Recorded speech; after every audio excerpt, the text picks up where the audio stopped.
श्री स्वामी समर्थ. जय जय स्वामी समर्थ. ओम दुर्गाय नमः. नमस्कार मंडळी, मी प्रदीप कुलकर्णी. नवरात्रीच्या प्रत्येक तिथीचं, प्रत्येक दिवसाचं विशिष्ट महत्त्व आहे आणि त्यानुसार या दिवशी कुळधर्म, कुळाचार, सेवा, देवीची सेवा केली जाते. नवरात्रीतील सर्वात महत्त्वाच्या तिथी सप्तमी, अष्टमी आणि नवमी, ज्यालाच महाअष्टमी, महानवमी असं देखील म्हटलं जातं. बरेच जण अष्टमी, नवमीला उपवास करतात. बऱ्याच जणांच्या घरी नवमीच्या दिवशी घट विसर्जन केलं जातं. सप्तमी, अष्टमी, नवमी या दिवशी कन्यापूजन केलं जातं. यावर्षी म्हणजेच 2024 साली अष्टमी आणि नवमी तिथीविषयी थोडासा संभ्रम आहे. तर याच आपल्या शंका निरसनासाठी हा व्हिडिओ मी बनवला आहे.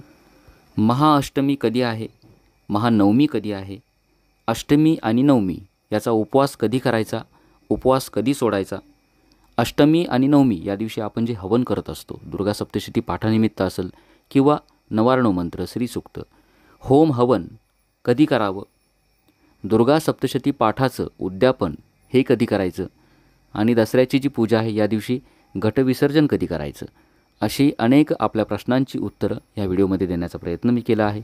तसंच नवरात्रीमध्ये देवीची ओटी कशी भरावी, कधी भरावी ही माहिती देखील आपण ह्याच व्हिडिओमध्ये बघणार आहोत. या व्यतिरिक्त काही शंका असतील नक्की मला विचारा. पहिला प्रश्न, महाअष्टमी कधी आहे? तर महाअष्टमी याची तिथी जरी 10 ऑक्टोबर रोजी सुरू झाली असेल तरी देखील आपल्याला अष्टमीचा उपवास करायचा आहे शुक्रवारी 11 ऑक्टोबर रोजी. 11 ऑक्टोबर 2024 रोजी महाअष्टमी आहे. याच दिवशी दुर्गाष्टमीची पूजा करायची, महागौरीची पूजा करायची. जी आपल्याला मंत्रसाधना जमेल ती मंत्रसाधना करा, नवारणव मंत्र करा. या दिवशी आपण हवन करू शकता. जे अष्टमीचा उपवास करत असतील, उठता बसता उपवास जे करत असतील घटस्थापनेच्या दिवशी आणि अष्टमीचा उपवास, त्यांनी या दिवशी म्हणजेच 11 ऑक्टोबर रोजी उपवास करायचा. नवमीचा उपवास जे करत असतील त्यांनी देखील 11 ऑक्टोबर रोजीच उपवास करायचा. अष्टमी आणि नवमीचा उपवास आपल्याला 11 ऑक्टोबर रोजी करायचा आहे, म्हणजेच शुक्रवारी. आणि हा उपवास सोडायचा कधी? दसऱ्याच्या दिवशी म्हणजेच 12 ऑक्टोबर रोजी आपल्याला आपला कुळधर्म, कुळाचाराच्या वेळी आपण जेव्हा दुपारी पुरणाचा नैवेद्य दाखवू त्यावेळेला या उपवासाचं पारणं किंवा उपवास सोडायचा. हवन कधी करायचं? हवन आपण 10 ऑक्टोबर, 11 ऑक्टोबर आणि 12 ऑक्टोबर या तीनही दिवशी आपल्या घरामध्ये दुर्गा सप्तशती पाठानिमित्त किंवा नवारणव मंत्र, श्रीसूक्ताचं पठन, सिद्धकुंजिका स्तोत्र याचं पठन करून प्रत्येक श्लोकाचं पठन करायचं. जसं दुर्गा सप्तशतीमध्ये 700 श्लोक आहेत.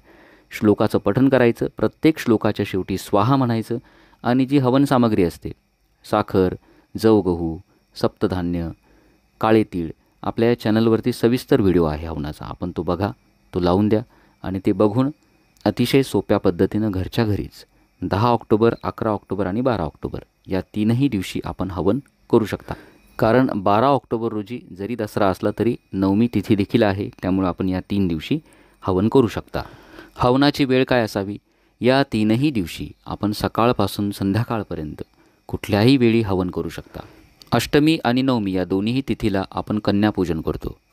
नवरात्रीमध्ये तसं जर बघितलं प्रत्येक दिवशी आपण कन्यापूजन करू शकतो. कन्यापूजनाचा व्हिडिओ आपल्या चॅनलवर आहे. परंतु ज्यांच्याकडे रूढीनुसार अष्टमी, नवमीलाच कन्यापूजन करत असतील तर त्यांनी 11 ऑक्टोबर आणि 12 ऑक्टोबर या 2 दिवशी कन्यापूजन करावं. दुर्गा सप्तशती पाठाचं उद्यापन कधी करायचं? आपण जेवढ्या पाठांचा संकल्प केला असेल, 14 पाठ जर आपले पूर्ण झाले तर 14 पाठ झाल्यानंतर आपण केव्हाही उद्यापन करू शकतो. परंतु उद्यापनाच्या दिवशी आपल्याला गोड पदार्थाचा पुरणाचा नैवेद्य दाखवावा लागतो. म्हणूनच दसऱ्याच्या दिवशी म्हणजेच 12 ऑक्टोबर रोजी आपण उद्यापन करण्याचा प्रयत्न करा. समजा आपले जे संकल्पित पाठ आहेत ते जर दसऱ्याच्या आत झाले नाहीत तर काय करायचं? हरकत नाही, आपण दसऱ्यानंतर जेव्हा आपले पाठ पूर्ण होतील त्यावेळेला आपण उद्यापन करावं. कारण बऱ्याच जणांचं संकल्प केलेला असतो, परंतु काही कारणास्तव अडचणीमुळं आपलं जे वाचन असतं ते लांबलं जातं. तर पाठ पूर्ण झाल्यानंतर आपण उद्यापन करावं. दसऱ्यानंतर जरी झाले तरी चालतील. आता आपल्याला हवन करण्याची इच्छा आहे. दुर्गा सप्तशतीचं पाठ आपण करत आहात, एक पाठ हवनाचा करावा अशी आपली इच्छा आहे. परंतु आपले 14 पाठ जर पूर्ण झाले नाही, हरकत नाही, एक पाठ आपण हवनाचा अष्टमी किंवा नवमीच्या दिवशी म्हणजेच 10 ऑक्टोबर, 11 ऑक्टोबर आणि 12 ऑक्टोबर या 3 दिवसात कधीही आपण एक पाठ दुर्गा सप्तशतीच्या हवनाचा करू शकता. बाकीचे पाठ नंतर वाचून आपण उद्यापन नंतर केलं तरी चालेल. घटाचं विसर्जन कधी करायचं?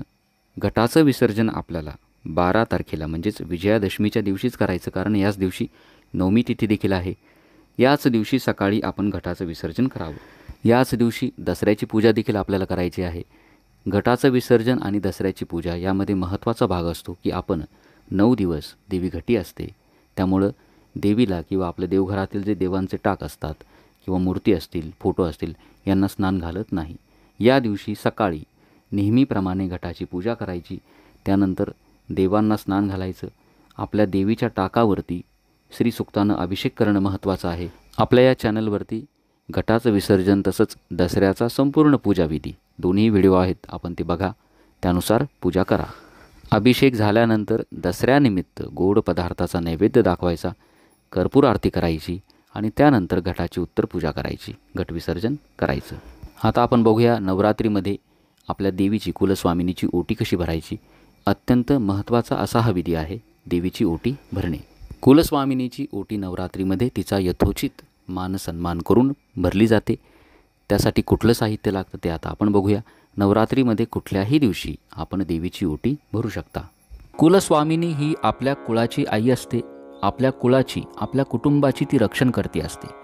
नवरात्रीमध्ये तसेच वर्षभर तिचा मान सन्मान हा झालाच पाहिजे. नवरात्रीमध्ये 9 दिवसांमध्ये कधी पण आपल्या कुलस्वामिनीची सुवासनीकडून म्हणजेच कुलस्त्रीने ओटी भरावी. आपण एखाद्या सुवासनीची ओटी का भरतो? तिच्या मातृत्वाचा सन्मान केला जातो आणि देवी माता तर आपल्या कुळाची आई असते आणि म्हणूनच तिच्याविषयी कृतज्ञता व्यक्त करण्यासाठी, तिच्या मातृत्वाचा सन्मान करण्यासाठी तिची ओटी भरतात.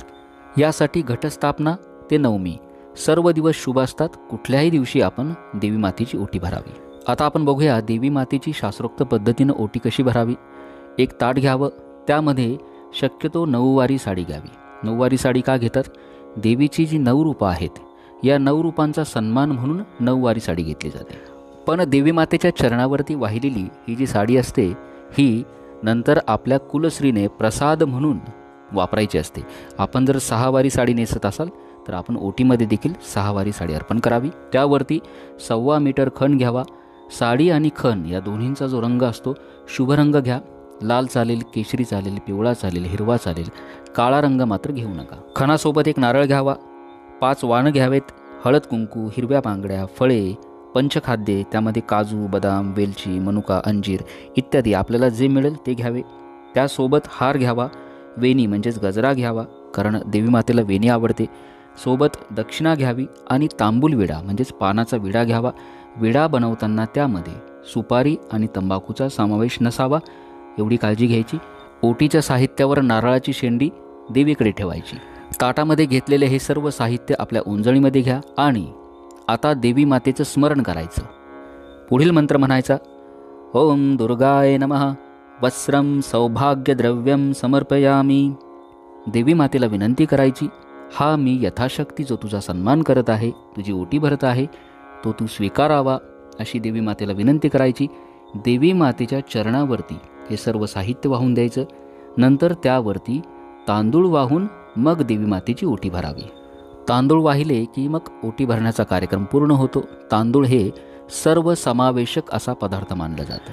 देवीच्या चरणावरती आपण जे वस्त्र वाहिलेले आहे, साडी असेल, खण असेल, हे घरातील कुलस्त्रीने प्रसाद म्हणून घ्यावं. तिने ते परिधान करावी. त्याचप्रमाणे जो नारळ असतो तो देखील फोडून आपण त्याचा प्रसाद करावा, आपल्या घरामध्ये वाटावा. आपण जर एखाद्या मंदिरात, देवीच्या मंदिरामध्ये जर देवीची ओटी भरली, त्यावेळेला मात्र नारळ आणि ती जी साडी असते ती तिथेच अर्पण करायची. अशा रीतीनं ज्या दिवशी आपण साडी चोळी अर्पण कराल त्या दिवशी देवी मातेचा मंत्र, 99 मंत्र, ओम ऐं ह्रीं क्लीं चामुंडाय विच्चे, या मंत्राचं शक्य होईल यथाशक्ती पठण अवश्य करावं. देवी मातेची ओटी भरताना हे जे सर्व साहित्य आपण घेणार आहात, हे सर्व चांगल्या प्रतीचं घ्यावं. देवाचं कुठलंही साहित्य विकत घेताना त्या ठिकाणी तडजोड करू नका. आपल्याला माहितीच आहे की आपण असे आपले भरपूर पैसे खर्च होतात. देवाचं साहित्य घेताना अजिबात तुम्ही बार्गेनिंग करू नका, त्या ठिकाणी भाव करू नका. सर्व जे विधी आहेत मनोभावे आपल्याला करायचे आहेत. तर अशा पद्धतीनं नवरात्रीमध्ये देवी मातेची ओटी अवश्य भरावी. देवी माता आपल्या सर्वांच्या सर्व मनोकामना पूर्ण करोत, हीच मातेच्या चरणी प्रार्थना करतो. माहिती आवडली असेल जास्तीत जास्त आमच्या माता भगिनींपर्यंत पोहोचवा. कमेंट बॉक्समध्ये आपल्या कुलस्वामिनीचं नाव लिहायला विसरू नका. चॅनल सबस्क्राईब करा. श्री स्वामी समर्थ. जय जय स्वामी समर्थ. ओम श्री रेणुका देवी नमः.